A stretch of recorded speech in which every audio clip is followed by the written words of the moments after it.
Oke, kita akan bahas dari nomor 1 tentang latihan getaran. Nomor 1 latihan getaran, perhatikan gambar berikut. Yang dikatakan dengan 1,5 getaran adalah gerakan bandul melalui. Oke. Kita buat yang baru dulu ya.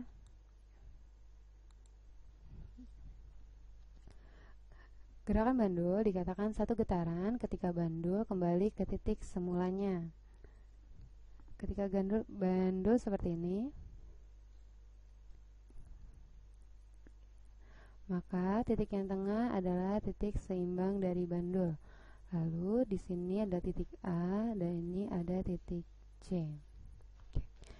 Bandul dikatakan mengalami 1 getaran ketika kembali ke titik asalnya. Maka jika awalnya bandul bergerak dari titik A, lalu bandul dilepaskan, bandul akan bergerak ke titik B, lalu kembali ke titik C, ke titik B lagi, dan berakhir di titik A. Maka gerakan seperti ini disebut dengan 1 getaran.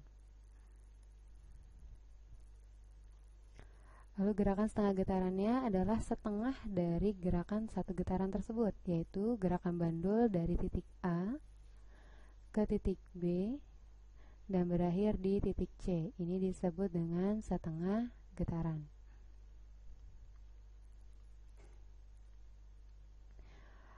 Maka jawaban untuk nomor 1 adalah yang D, karena yang D menunjukkan gerakan bandul dari titik A ke titik B, ke titik C, ke titik B, kembali ke titik A, yaitu 1 getaran, berarti ini, lalu berlanjut lagi ke B dan berakhir di C, yang berarti setengah getaran. Maka untuk nomor 1 jawabannya adalah yang D.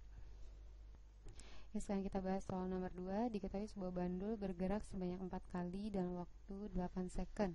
Periode yang dimiliki bandul tersebut adalah, dari soal diketahui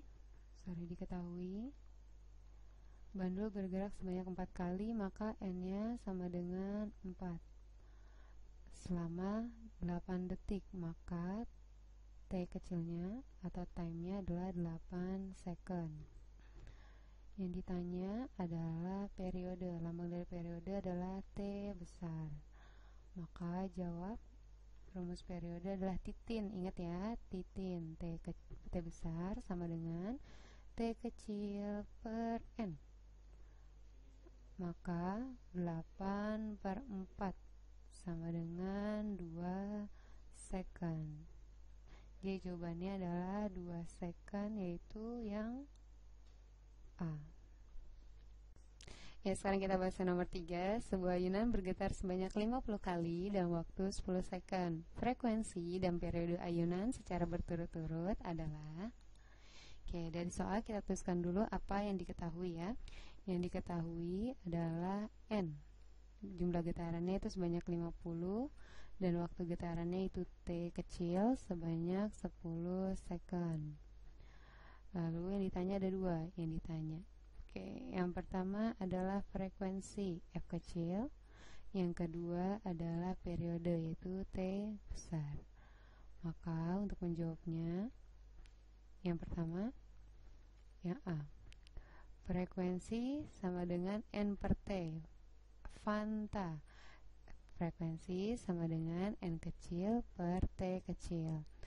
N itu kita masukkan nilainya 50 dan T-nya adalah 10. Maka nilai frekuensinya adalah 5 Hz. Berikutnya untuk periode T besar. Ada 2 rumus yang bisa dipakai. Kita bisa pakai titin atau 1/F, bisa dua-duanya. Misalkan kita pakai titin, maka T besar sama dengan T kecil per N. Maka 10/50 sama dengan 1/5 sama dengan 0,2. Jangan lupa satuannya adalah second. Nah, gimana kalau kita mau pakai rumus yang satunya lagi? T sama dengan 1/F. Bisa juga seperti ini ya. Maka 1/5, ternyata lebih ringkas, sama dengan 0,2 second. Yaitu jawabannya adalah yang C.